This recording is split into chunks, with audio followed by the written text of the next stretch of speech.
Hello and welcome to this ARC talk on what does education recovery mean. I'm Rachel Sylvester. I'm a columnist at The Times and chair of the Times New Education Commission. And I can't think of a more important or timely conversation and topic for this first ARC talk in what I think is going to be a fascinating series of debates. For months at the beginning of the pandemic, the debate was all about the balance between lives and livelihoods, the economic impact and the health impact of the pandemic. But now the attention's turning rightly to education, which was ignored for so long, and all the consequences are becoming clear: a growing attainment gap, exams cancelled, children falling behind, and the government's appointed Kevin Collins, who's with us today, as a catch-up czar. Before I introduce the panel properly, there's a few practical points to mention. If you've got a question for the panel, please submit this using the Q&A button at the bottom of your screen, and please include your name and organisation. Closed captions are available. To turn these on, just select the closed caption button at the bottom of your screen. You can't be seen or heard during the event. And finally, the session is being recorded. So our panel is brilliant. So Kevin Collins, recently, as I said, been appointed by the Prime Minister as the government's Education Recovery Commissioner, or czar, as we like to say in journalism. Before that, he was Chief Executive Officer of the Education Endowment Foundation, a charity and think tank dedicated to challenging educational disadvantage. Lucy Heller is Chief Executive of ARC Schools, and I'm delighted to say is going to be a Commissioner on the Times Education Commission. But first, we're going to hear from Becky Curtis, who's the principal at ARC Elven Academy in Wembley. It's a secondary school that joined ARC in 2014 and has shown massive improvements, but the last year can't have been easy. Becky, can you explain what the impact of the pandemic has been on staff and children? Thank you, Rachel. That's a huge question. I think it probably needs, I think for head teachers across the country, we all need a bit of an Easter break in order to let it all sink in and really reflect on everything that's happened over the last year. But we had our last day in school today of this spring term, so we had our celebration assemblies, and actually we felt like there was a huge amount for us to celebrate as a team, both the staff and the pupils. The resilience, the hard work, the adaptability, I think, that both staff and pupils have shown through everything that has been thrown at us over the last year has been impressive, to say the least. And I guess it makes me feel fiercely defensive of this generation of children, really. I think in many ways we mustn't write them off as the COVID generation. They've shown so much more than that. And certainly the children in our little corner of Brent in Wembley in North London have really done themselves really, really proud. We're really impressed with the way they've managed everything. Of course, it has been tough, and you know, we're really seeing that now that children are back in the classroom. The vast majority of our children are delighted to be back in the classroom, and you know, the best thing that we can do for them is just provide them with kind of great, just the normal reality of being back in the classroom, being with their teachers, and having time with great teachers delivering a fantastic curriculum. We know that that's what they need, both socially and academically, and they've really risen to that challenge and come back really pleased to be back. And certainly the staff have been delighted to be off Microsoft Teams and to be teaching in real life back in their classrooms as well. But of course, what we have seen, and we've seen this both in terms of the quality of the work the children are able to do in the lessons, and then also in their own experiences and what they're sharing with us, is that there is a small but significant minority of children who have had a really tough time, and for them, you know, the next few weeks, months, and possibly years are critical for them. There's no magic wand. I'm sure Kevin will agree. I wish there was, but there certainly isn't a magic wand that will suddenly fix the challenges that children have faced over the last few months. But and those challenges and the barriers that children have faced to work hard over the last few months are not just academic. I think we need to be really clear that when we talk about catch up, it kind of can be quite a reductive approach to the challenge that that we face. In fact, you know, for us, the real challenges in Brent, Brent suffered some of the highest COVID rates in the country in the first wave, and so the bereavement that our community has experienced is significant. We have families who, you know, children who are coming back to school who have not just lost a parent, but they may have lost a parent and a grandparent, and these are the family members they live in the same household with. That's a difficult experience for a teenager to bounce back from. And then beyond that, that immediate impact of COVID, of course, they've experienced really significant poverty. And you know, what we saw returning from the first lockdown and then this one as well, the second school closure, is a significant rise in the number of safeguarding disclosures. So staff sharing concerns about pupils, and pupils directly coming to us in the early days out of lockdown and sharing some of the experiences they've had.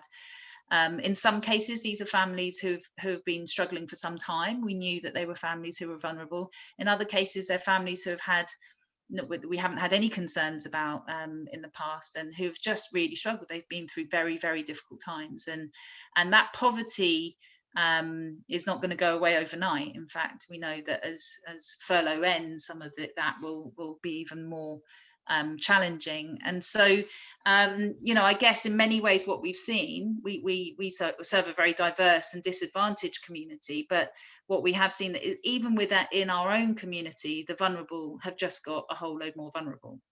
And the solutions to that are systemic and long-term. And but I think one thing that we've felt really energized by, Elvin, is and I'm kind of hesitant in saying this, but I really do, I think I do mean it, is that it's amazing how much we have been able to do, you know, through this year of lockdown and pandemic and all the rest of it.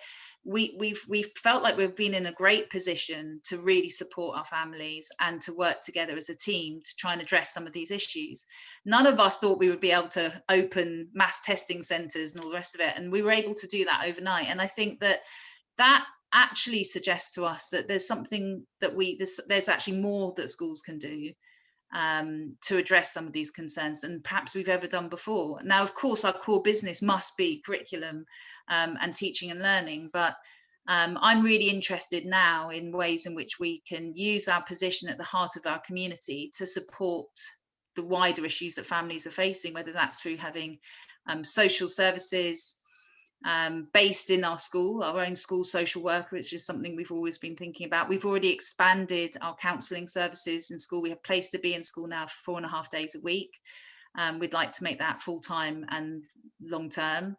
And also thinking about, you know, we should bring back school nurses. Let's have a school nurse here on site to really address some of the wider health issues that we're seeing as children come back out of lockdown, where they have been pretty inactive, and we see that in our classrooms. So you know, I think the way forward for schools is, you know, there's an element which is business as usual. The best we can do is provide the very best education to our children day in, day out in the classrooms, and a lot of the intervention and supposed catch up needs to just happen in classrooms.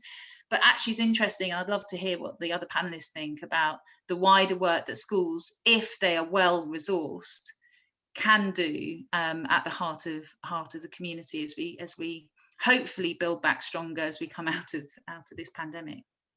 That's really fascinating. Thank you. Somebody said to me the other day that, you know, the economists talk about whether it's going to be a V recovery or a W recovery. And actually, in terms of education, this is going to be a K recovery. So some pupils are going to go up, some pupils are going to go down, though. And it's the most vulnerable who are the ones on that downward slope of the K. Kevin, I just wondered whether you could pick up on some of the things Becky was saying, and to what extent do you think, how do you define catch up? And is it enough, you know, is just a little bit of tutoring enough? Do you have to now see this as a chance to really tackle some of those wider challenges? Is that possible? Or is that beyond your remit? No, not at all. And thank you very much for inviting me part of this. It's great to follow Becky. It was the last time we were together. I was in her school, and it was a wonderful opportunity to see a great school in action.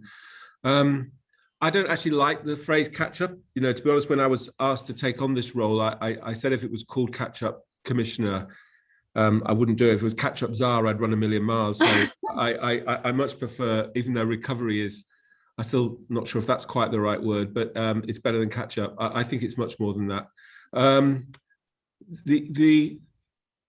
The overwhelming sense for me of being in the role for 5 or 6 weeks and talking to lots of schools, lots of children, lots of parents, you know, that's what I've been doing really, is to appreciate that what we've seen is, as Becky was saying, the best and worst of the system really. We've seen schools turn on a sixpence to develop ways of teaching which are just sensational. I think the step forward we've seen in particularly technology and the way parents are involved is something we want to capture. There's something remarkable happened there. Who would ever have a parents' evening again where you're trying to find a car parking space in the rain when you can actually do it in a really lovely way? So I think we've seen huge innovation, and schools have been, it's been inspirational seeing schools in action in this country over this year. But we've also seen this variation. So some children have actually not had that kind of experience. They've had a pretty meager experience.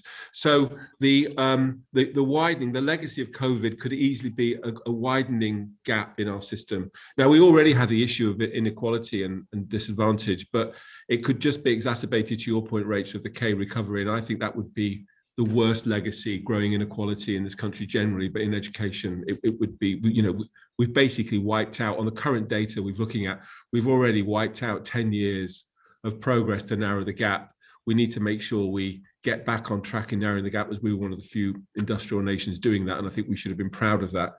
Equally, you know, 150, the average child has missed 115 days of 190 days. So while I completely respect this idea that as children, some have shown remarkable resilience because they've been in great schools, we mustn't catastrophize this, but we mustn't underestimate what's happened. This is a huge challenge, perhaps the challenge of our generation as educators.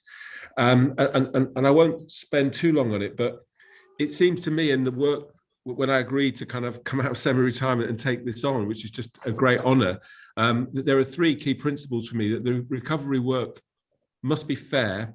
COVID across the board has not been an even kind of event. It has particularly hit the poor hardest. It's hit the elderly hardest. You know, it's been unequal in the way it's distributed its kind of havoc. And so our attention must be just, you know, we must focus on where the greatest need is and the children have lost most. So it must be fair. It must be focused. I think we should identify a small number, relatively small number of things that we can really implement well. We're not very good actually as a national system at implementing change. We seem to think that a speech from a podium does it in education. In fact, it's the heart and soul of change right into the system. Not schools that are luckily to be in great organizations like ARC, but schools that stand alone, that don't get the support. How do we make sure that everybody benefits from the recovery? We need to implement well. And finally, because of the scale of this, and you can't, it's a huge event, we must do a few fearless things. We must be ready for some bold stuff. And so you then move quickly, don't say, well, what are the outcomes you would look for to know whether your recovery had been a success, to the title of this event? And I've got 3 that I'll share, that, you know, and we can talk about this and have a conversation. None of this is set. I don't know any more than anyone else, but I think the 3 are: attainment. We must return progress and attainment. We must get that back for all children, because that's still a great proxy indicator to life of work and well-being. You must focus on the gap. I'm, you know, as people know, my whole life's work wasn't EF. I spent most of my life working at DCS and head teacher in East London and Bradford. I'm absolutely obsessed with this failure we have to meet the needs of the most disadvantaged in education. And then we also, though, know, and what COVID's taught us, is that schools are much more than places, as Becky was talking about it, where children learn skills and knowledge. It's a place where children learn to be the human beings we want them, they want to be. So the wider outcomes for children must be one of the outcomes we look for. The social, emotional, physical development of children. So you've got the education, you've got the gap, and you've got these wider outcomes. Something we haven't really addressed. We've all known in our hearts, we've all done it at our school level, but the system has never really recognized it and captured it as an outcome that we really value. So I'm convinced that this is a moment when we grab that and make that part of how the system assesses its response. The issue there, of course, is that this needs to be done from the bottom up. You know, Becky's story is really important, but that we don't yet really know the impact of COVID, because it's going to be a story for every child, and that story hasn't yet been written. So we need to build this up from the bottom. Schools need to spend, as they are now, I think it's great, time with their children, assessing their children carefully, diagnostic assessments so they can think about the adjustments they'll make. But they're the big outcomes that I'd be looking for. But this needs to be worked out from the school up as we determine what the priorities are. And finally, you get to the question of what your inputs might be if they're your outcomes, and you've got these kind of principles of fair, focused, and fearless. And the kind of things that I'm exploring that I think are worth considering are all informed by the evidence. And the first is, and this isn't particularly sexy, but it's hugely powerful, we must do everything we can to support our teachers to teach like they've never taught before. How do we do that? How do we empower teachers and support them? You know, in year 7 this year, there are going to be more young people arriving in year 7 on average, according to the evidence, who are still not reading at the level they would have been reading last year. Year 7 and Key Stage 3 need to be ready and equipped to meet the needs of children who have literacy challenges that they are not at the normal level for literacy in year 7. We need support teachers to do that. And we could, you know, so how do we support our teachers to meet the challenge for themselves? The second is that we do know that the targeted work from the evidence, and by the way, evidence is clear that investing in your teachers is the best investment ever in education. So we need to, you know, support our teaching workforce. Targeted work, tutoring, additional support for some children, very, very powerful. We've got tutoring now more widespread in the system. I think that should become a fixture and fitting of our system. I think tutoring is something which has for too long been the, if you like, the privilege of those who already have privilege. We need to make tutoring now a widespread opportunity for more and more children. And that, otherwise the arms race in education, the growing inequality is a risk. And how do we make that accessible and affordable for more children through schools? And that will require, all this requires resources, of course. And finally, and this is the one where the fearless bit comes in, we may need to ask ourselves about the amount of time children are spending in school. If we want children to extend the outcomes they have and have a broad and rich education experience, let's call it that, perhaps we should spend more time. You know, you go to Becky's school in Brent, and it's one of the most beautiful assets around for children in that community. It needs to be fully used as often as possible, for as much time as possible, for children to grow and thrive and learn. And I don't just mean more academic learning, I mean a broad education experience, art, culture, sport, all the things that build these wider outcomes that I'm passionate about. And that might make us think about, well, should we actually increase the amount of time children have opportunities to learn, and of course pay for that and build that into the provision. So they're some of my opening kind of, if you like, proposals and thoughts about how do you create a response to what has been a huge shock to the system. I would just finish with 2 points. Recovery is not, it's not an activity. Recovery is an outcome of a great education system, not an activity you bolt onto an education system. So it's part of, it's the response of everything we do rather than bolting on a bit of recovery.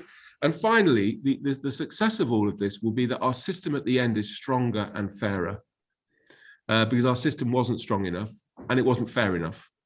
And so all of this should lead, I hope, to a stronger and fairer system, as well as a broad and rich recovery for all of our children.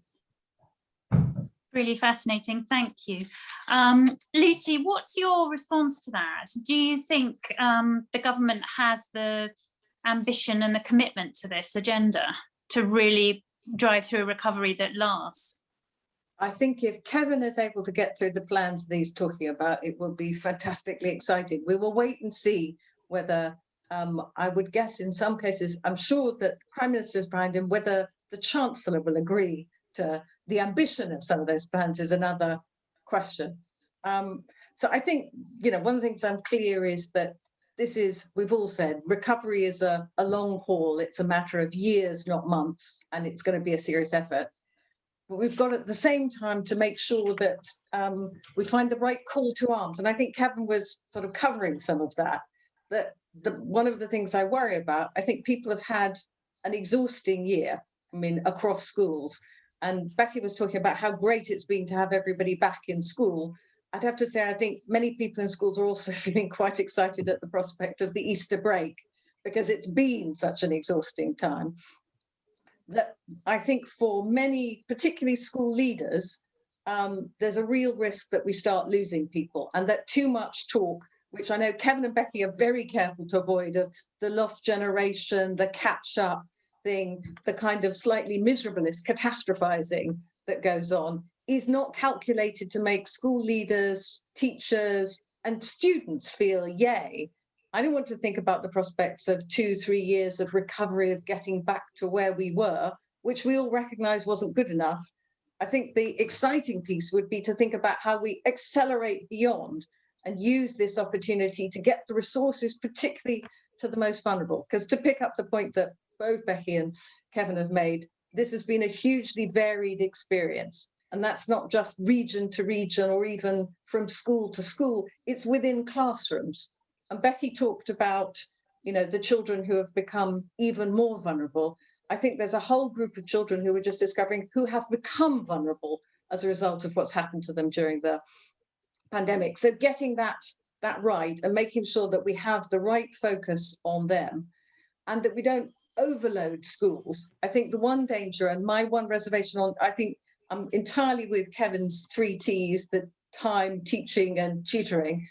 But I do think on the time piece, it's really important that time is only valuable if it's used well. Schools are under huge pressure. It needs to be, you need to allow schools to make the decisions about how to use the time, what their particular intake needs and where they find capacity. We've always been keen on a longer school week and have the sort of breadth of the curriculum is partly created by that.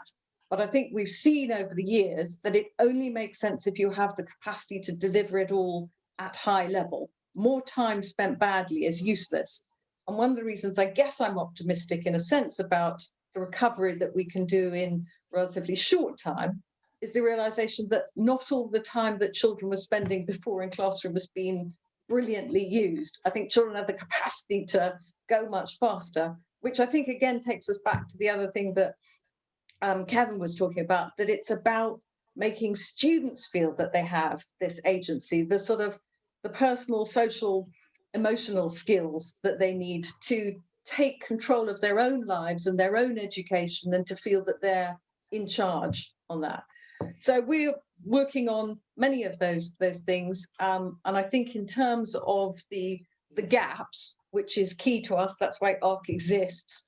So one piece is going to be our digital strategy that I think it took us some time, as many schools, to get up to speed on remote learning. And one of the obvious blocks was that not every child had access either to any kind of device or indeed to internet access. So from September, every ARC student from year 4 up will have a Chromebook, will have the internet access. We're already doing that in a big way to provide for those who didn't have them. There's now a kind of universal provision, thinking about how you use that, interestingly, to give students agency, control over their own learning, to give parents engagement is one of the other things that we're looking at. And that, I think, picking up the point, I think one of the few silver linings, if you like, of the pandemic has been both that increased sense from parents of the value of schools and the appreciation for the work that teachers do, but also it's been very good for developing relationships with parents, that actually the remote parent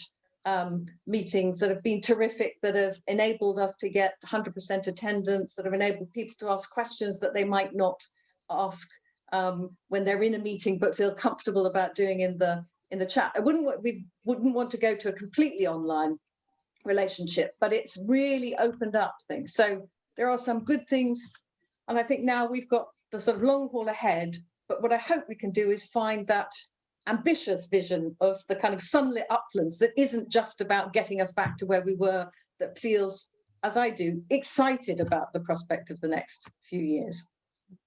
That's really fascinating. Kevin, do you think that Boris Johnson and the Treasury, Rishi Sunak, as Lucy says, understand that need for build, they talk a lot about building back better, but do they really have the scale of ambition that's required in education, both in terms of money, but also in terms of actually going beyond? It's not just getting back to where we were, because where we were wasn't working. It's very difficult, isn't it, to speak for people. So all I do at the moment is I see it as I find it, and I should declare, in terms of doing this role, I made a decision not to become part of the machine. I'm not a civil servant. I'm not being paid. I'm doing it in my own terms, and that's very good, because that means that at this time in my life, I've literally got nothing to lose. I'm not defending an organization. I just come with whatever I come with. So that's very, it makes you feel very empowered, actually, to use that phrase. But the Prime Minister has now said a couple of times in public and lots of times in private that the education recovery for him is the #1 priority of the issues we now face. And I'm willing to take that at face value. And I was given the challenge. I don't have executive authority, but I have the responsibility to set down for him and for Gavin and other people, the Secretary of State here, how would you meet this challenge? So, setting an ambitious program is my responsibility. And I think we do need to be ambitious, to Lucy's point. This is not a time to be timid. It's not a time to tinker. It's a time to say, this is a huge issue we face. There's a group of young people, for example, in year 13, I will answer your question directly, but who've got less time to learn. So they're the young people who aren't going to A level, they're not going to university, they're in FE colleges, and about 40% of our cohort. And if you look at the labour market in the next couple of years for young people, it looks really, really difficult. Now, last time we had a huge recession, the NEET figures rose to about 17.5%. Now, that cost the country about £28 billion when you've got 17.5% NEETs. So this isn't about spending, this is about investing. This is about ensuring, the estimates from the economists, people like Han Yashek and the IFS and others, are that the loss to our economy because of the education loss could be anywhere, into the lowest estimate is 90 billion. The biggest estimate is about 360 billion. So, this link, Lucy's right, this link between families and children is important, but also this link between what we do as educators and how we actually are building the future of this country. And when you think about it in terms of our current economic state and where we now stand in the world, that's really important. So yes, they're ambitious. I've seen that. Will they come forward with the money when we actually lay this on the table? Lucy's right. I'm always optimistic and naive, I guess. But as I say, I'm setting it out as I see it. After conversations like this, really help to hold my reserve and hold me to it, keep me honest, and remind me why it's so important. So I'm going at this optimistic, but with eyes wide open. There's so many questions from the audience here. I'm going to start with a few of those. Becky, I wondered if you'd like to address this. Louisa Searle from First Give asks, what role do you see social action, active citizenship, community action playing in our education recovery? That was relevant to some of the things you mentioned, which I thought were interesting. I think there's certainly in some of the work we've been doing with our pupils as they come back into school, in our character development and our form time curriculum, we've been thinking a lot about how we give back to our communities and how we support our wider communities through the experiences that they're having, and the role that the children can play in that. And that I think in some ways, this generation experiencing such an extraordinary international life-changing event has politicized them and opened their eyes to like a wide range of issues that perhaps other generations just aren't as aware of because you haven't experienced something like this. And so I think there's definitely an opportunity for that. I think the pastoral programs, the PSHE type programs that exist within schools are really, really important in all of this. And they mustn't be lost in any kind of manic catch-up work, because it's the wider development of the child that we've been speaking about that can help them see their part and the role they play in building out of this experience. So I think there's definitely a part to play in that. Yeah. Lucy, this is from Lekha Sharma from Arc Oval Primary Academy, and she says, how do we ensure the breadth of the curriculum whilst closing gaps that will have emerged? It's that balance between sort of catching up and then still ensuring that the depth is there. What do you think heads should do? Well, I think it's a tough challenge for anyone. My general sense would be one, I guess Kevin would want to say his 3 T's answer that if you have the additional time, we hope that at ARC we have enough time in the curriculum to allow for the breadth and to allow for the focus on sort of core. I hope that we're going to be able to use, whether it's tutoring or it's just in-house sort of small group or one-to-one intervention. I think it needs the right focus on where the gaps are. So it's not, I mean, I'm not sure that there is a silver bullet answer to that says, here's how we resolve it. It's going to look different in every school. I hope that we've got probably at least the building blocks of that. We have generally slightly longer days than average, but using that time sort of well and efficiently. I hope again that the digital strategy makes some difference to that increasingly being able to personalize the learning, allowing students to have some agency of that, doing the catch up. Long term, it's making use of some of the exciting developments with adaptive learning to enable kids to do some of the catch up themselves. But for now, it will be making sure that we have enough of the sort of small group intervention. Kevin, did you want to come in on that? Yeah, I think it's a really great question, and I agree with everything that Lucy said, but there's also a point when we're just going to have to call what we think is the most important things to teach. And talking, of course, to colleagues at ARC, you know, I'm talking to the experts on notions like mastery, and we know that some learning is hierarchical, and that so this attention to the curriculum is going to be really, really important.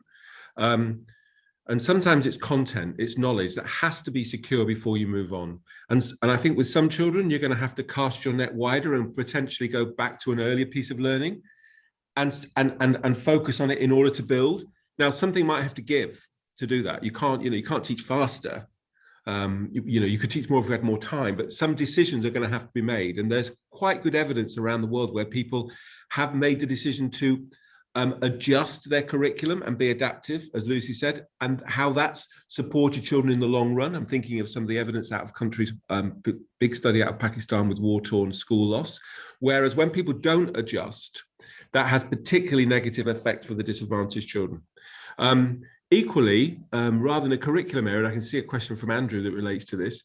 If I was back teaching year 1, which I have taught in my time, I'd be thinking about the fact that children in reception had missed some really crucial experiences around play, about being together, negotiating, falling out, making up, taking turns, all the things that do self-regulation, delayed gratification, all the stuff that is crucial in the reception curriculum and experience. I would have to know that you'd have to make some time for that to happen in year 1. And that will be an adjustment of the resources, of the materials, of the way I'm organizing, because I'm going to have to do that as well as get the core foundations of literacy in place. But of course, we know that oral language and all that kind of play is crucial to literacy development. So this is where this investment in teaching is for me. We're going to have to make some quite difficult choices for some children about what we prioritize in the curriculum, particularly what we need to reach back in and pull forward, because it's a crucial building block as you move forward. Becky, do you want to come in on that question? Yeah, I mean, I can't talk about it for primary, but certainly in secondary, we have always looked at depth before breadth, but not instead of breadth at Elvin, because on average, our children join us at very low starting points, and we have significant, up to 50% of our pupils were not educated in this country for primary school. So we're quite used to the work that needs to be done when children have had disrupted education. And so for some of our children, they may only do 5 GCSEs, but they're going to get some great grades with those 5 GCSEs. You have to make those decisions, and we prioritize English and maths, and we're very happy to do that. And it's right to do that. And for some children, that might mean that they have up to 9 or 10 hours of English a week, taught by wonderful English teachers, a great curriculum. And that's what they need to make the progress to get where they can get to. And we've seen the most extraordinary progress. We were celebrating in our year 12 assembly this morning a young lady who was at a grade 1 at the beginning of year 9, has just got a top distinction in her science BTEC. you know, in January this year, in the middle of the pandemic. You know, that progress is possible. We see it, and we see it all the time at our school. But you do have to make those decisions, and you do have to reduce the breadth of the curriculum for the children who need it the most. But that's not at the expense of that kind of wider child stuff. You know, you still do the PE and the PSHE and the character development, and you still have the wonderful enrichment as soon as we can do it again, you know, the trips and all the rest of it. So I think that's the balance that we need to get right. There's a really interesting question here from Jackie Sharman. She says, post-COVID as a real opportunity for growth is the subject. Is it an opportunity to challenge the norm, e.g. exams, time for teachers, learning? On the exams question, I mean, we've 2 years now without normal exams. Kevin, do you think we have to reopen? A lot of people are saying GCSEs now, time to look again at all of that. How radical do you think the shake-up needs to be? So I don't think my answer is going to be super popular. This goes back to my focus point about what do we bite off now. There's a whole issue about the GCSE and the normal distribution, which concerns me quite a lot, which I've talked about before and written about before. And there's a whole issue about the young people we asked to take their GCSEs again. And I don't understand why we put young people through failure twice when we can pretty much predict some of that stuff, and we couldn't give them a 4-year program. Level 2 does really, really matter. So a decent GCSE, I mean, I think what Becky said about English and maths still sit right at the heart of a sort of empowered opportunity in life. So everything we can do to get that, I'm for. That particular exam, the way we do it, I think there's a debate. I personally don't think it's for now. Okay. Lucy, what about you on those sort of wider questions about exams, time for teachers, learning that Jackie mentioned? I guess on the assessment question, I'm probably not, rarely, I'm not entirely aligned with Kevin on that, because I do think it's important for us to be looking at some of those things. I certainly don't want to throw the exam baby out with the bathwater. I absolutely agree that it's really important. I think it's really important in terms of the achievement gap, that we keep some solid measure of attainment. But I think that one of the things that the pandemic has sort of underlined for me is the extent to which we have, you know, a great many years of schooling apparently balancing on a pinpoint of data. And I do think that our children are arguably sort of over-examined in some cases and not at great benefit to their education. But it's a very delicate thing. I don't think it's a question sort of, in a sense, for immediate answers. I think this could at least open up the debate. And in some ways, the fact that we won't have solid external exam data for effectively 3 years, I think it will be at least 2023 before we have something that starts being comparable. That gives us a kind of breathing space to look at it objectively. I hope it's the kind of thing the Times Commission is going to be looking at. Definitely. Becky, do you have a view? I mean, do you feel that the pressure is so much, as a parent, it seems to be all about the mark scheme as much as about the learning these days? Is that how it feels as a head? I think great teachers do not allow children to feel like subjects are reduced to a mark scheme, and certainly, and a great curriculum doesn't allow that either. And so, you know, we should avoid that at all costs. And you know, I know that my teachers at Elvin know that we don't want children at the beginning of year 10 being told this is how you answer a question B on a paper 2 or whatever. You know, it's about studying Macbeth and loving the text and really exploring that. So you know, that's I think that's just poor teaching, to be honest. I think that we can do much better than that. I agree with what others have said. Now is not the time to tinker with exams. I think there's definitely question marks, but not now. And no head in the country, I'm sure, can say that the CAGS process we're about to go through and is better than a set of exams. So yeah, we'll see where that ends, I think. Rachel, we could face the delicious scenario of the best ever GCSE results with the most disrupted year of education. Yes, I think and that would send an interesting signal in terms of the how we as a profession present that. How we describe the importance and value of teachers. I think it's going to be, you know, it's just something I think we should be wary of. Well, will they have the credibility, I suppose, is the issue. Yeah, yeah, of course it's the issue. And I you know, personally do think exams, particularly for disadvantaged children, is a fairer way. You know, there is you have to follow the evidence. The data is clear about how unbiased and how unconscious bias kicks in. I know that won't happen in many schools because of the work that's being done, but that will be something we have to explain to ourselves and to the system. There's an interesting question here from Nina Bell. This may be for you, Kevin, actually. There's been talk of longer school days and shorter school holidays so children can catch up on lost learning. From what we've heard, you favour a broader and more balanced approach. Can you tell us what plans are in place to support children to regain confidence and enjoy experiences that are essential for life? And how will this support be targeted and sustained? I guess that's a question about what in practice this is all going to mean. Yeah, so for me, the idea of more time to learn is the broad experience. I'm rejecting the idea that there's academic learning over here and there are non-cognitive or soft skills over here. I think these things live in a virtuous sort of set of relationships, and we must reject that false dichotomy. So a broad and rich experience is what I'm talking about. So I don't want it to be bolted on. I want this woven into what should a great rich experience. Now, I do think we have seen for young people issues around, you know, Becky mentioned it, some issues around mental health, the lack of socialization, whether it's physical, you know, obesity, the whole set of things where we've learned that schools really, really matter. I mean, the great example for me would be imagining when I was 15 that I'd had a year when I hadn't been out and about with my mates to define my own personal identity. That's where it happened. It didn't happen in my home. It happened with my peers. So even for teenage, there's something has been missing, and we need to think about this. We just can't pretend it didn't happen.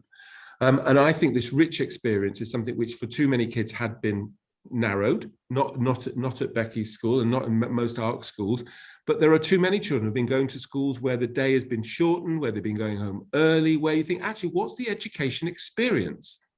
Not just the lessons. And that's the bit that I think is so valuable that I want to capture. This question follows on actually from Samantha Booth. For Kevin, do you think the funding is enough for summer schools? Is 1 or 2 weeks, even at high quality, enough? And how do you ensure that students attend? So I always said when it was announced, I just got there, that two things happened. I don't think I think that's not a recovery. It's a bit of a kind of stopgap. I'm not, the summer schools approach is saying to schools, there's enough money, potentially about 80% of year sevens. Is that what you want? We opened it up and said to schools, you choose who goes. It can be across all year groups. Probably, you know, you always need more money. I think that's going to be a constant refrain. The targeting is important. I think it's for schools to decide who should attend. There is an issue, of course, when we've done studies on summer schools in the past, that you have this thing in England often called opportunity hoarding, when you create a new opportunity, it's taken by the very people who don't need it. And that's constant, whether it's children's centres, early years, whatever. And if we do increase the hours, that's why, if that is where we go, my own view is it should be compulsory for children. Because if you start making it voluntary, you will get a skewed attendance. But the other thing that happened in that package for the summer, by the way, a big important shift that people might not have clocked. When the first COVID recovery fund came out, it was pro rata for every child. That first 600 million. The recovery premium that came out recently, we used the pupil. When I say we, it's not a we. The department used the pupil premium to allocate the mechanism, which meant that the money, with a decent floor for all schools, but the money disproportionately went to areas of disadvantage. And that's something I'm really pleased they did, and we should do with all of this kind of funding. So question here. I was just saying, Kevin, you can reassure Susan Hawes, who's saying pupil premium. What's happened? Is this superseded? And I know you'll be able to say not. No, pupil premium stays, as well as. The only thing I would add, jump into that, is that certainly our experience of serving a particularly disadvantaged community is that pupil premium is still a very blunt tool, and poverty goes way beyond that group of pupils. And we do need to make sure that particularly the working poor, so families who have very low incomes but are working sometimes more than 2 or 3 jobs to make ends meet. Their children experiencing real poverty, and they need to be able to access this resource and the opportunities that come with it. Becky, the new guidance on the Pupil Premium, I think, came out yesterday or whenever it's coming out, which clearly, in my view, is that the best way to raise the attainment and the outcomes and of broader outcomes for disadvantaged young people is to create great teaching. Great. So the idea is that half of the Pupil Premium actually should be spent on raising the quality of teaching, whether that's retention, recruitment, training, for all children. And then there's a 25% on, this is the guidance, not statutory, 25% on targeted and 25% on enriched. But the best way to raise attainment for disadvantaged kids is to improve the quality of teaching for everybody. And the Pupil Premium should be used, half of it should be used for that, in my view. That's really fascinating. This sort of follows on from Ed Davison, who's from the Office for Students, Universities Regulator, and he's a former ARC teacher. His question is, what's going to be the appropriate balance between central government mandate and prescription and school autonomy when it comes to education recovery? And he says, for example, Kevin is suggesting stipulating more time in education, and you talked about it being compulsory, Kevin, but Lucy suggested that schools need to have agency about how that's done. Lucy, do you want to pick up on, I suppose you could have agency over how you use the extra time?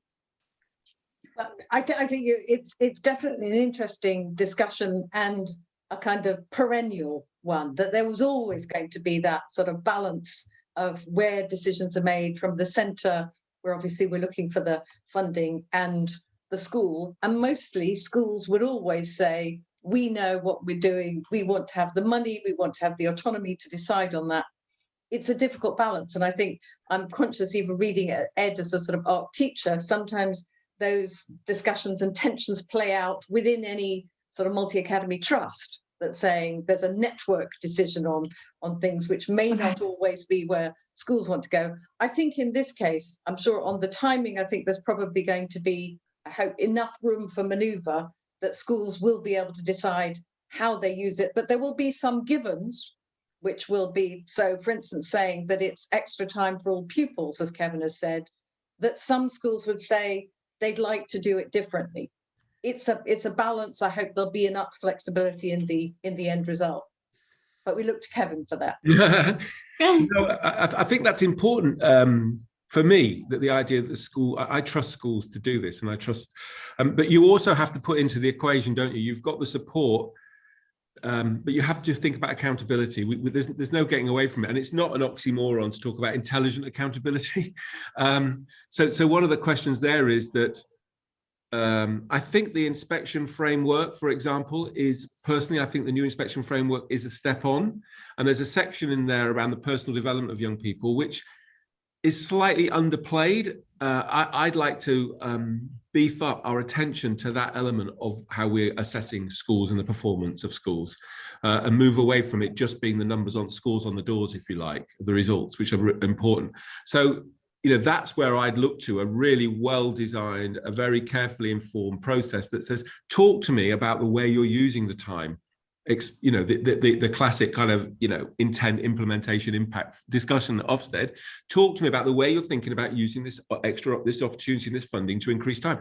Time is a very, very big price tag, and nobody must be deluded to think that it won't come with some strings around accountability. Are we getting the outcomes we expect? Are we getting it's got to come with that. I think we've just got to be sort of potentially grown up about that. But while someone from the Office of Students is on the call, the other thing I'd like to put a challenge back to colleagues at the higher HE, we've got young people doing physics A level who are going on to do physics degrees. And I'm really hoping that what the universities are doing, and I have been talking to some of the vice chancellors, is making sure that they're thinking about foundation courses, Physics 101, making their syllabus really clear, so young people have got the chance to really understand all the physics content they needed to have covered to thrive in physics when they get to university.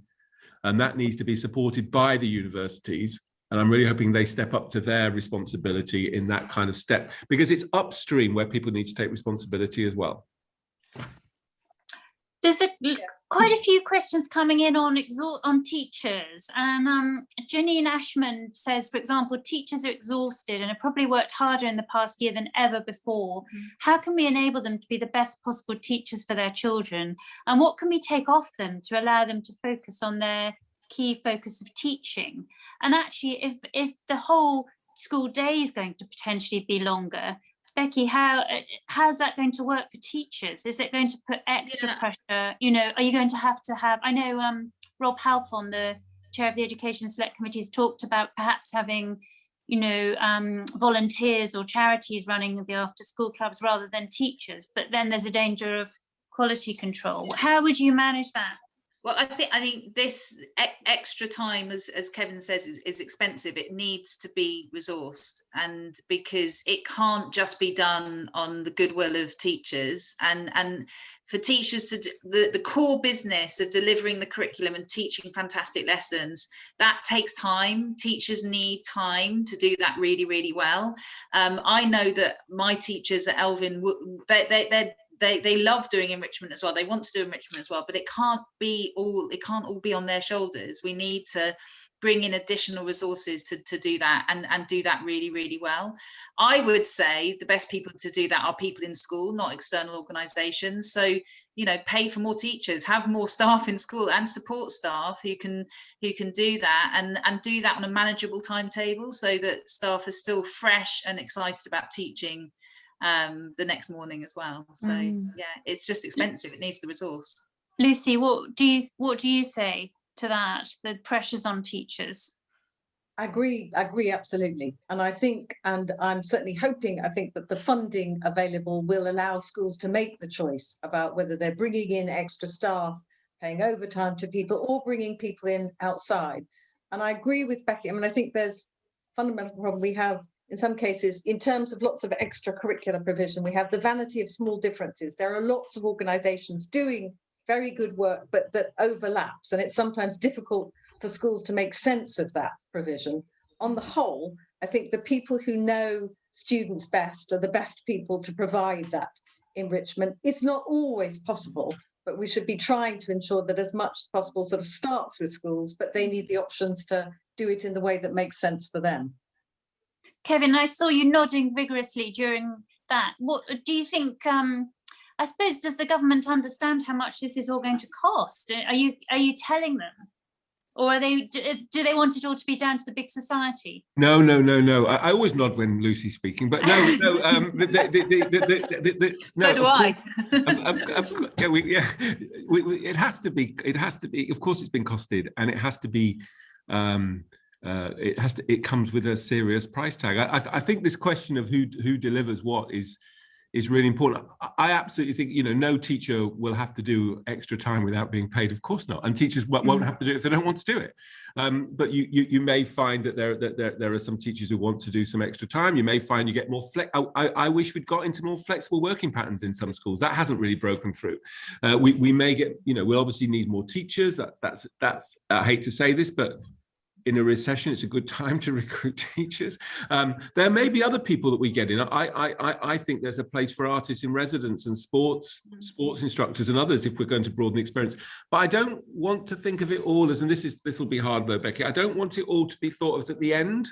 I think it's a broader, richer curriculum. You know, there's great evidence about breakfast clubs and early starts for primary schools, for example. That's a strong, solid piece of research.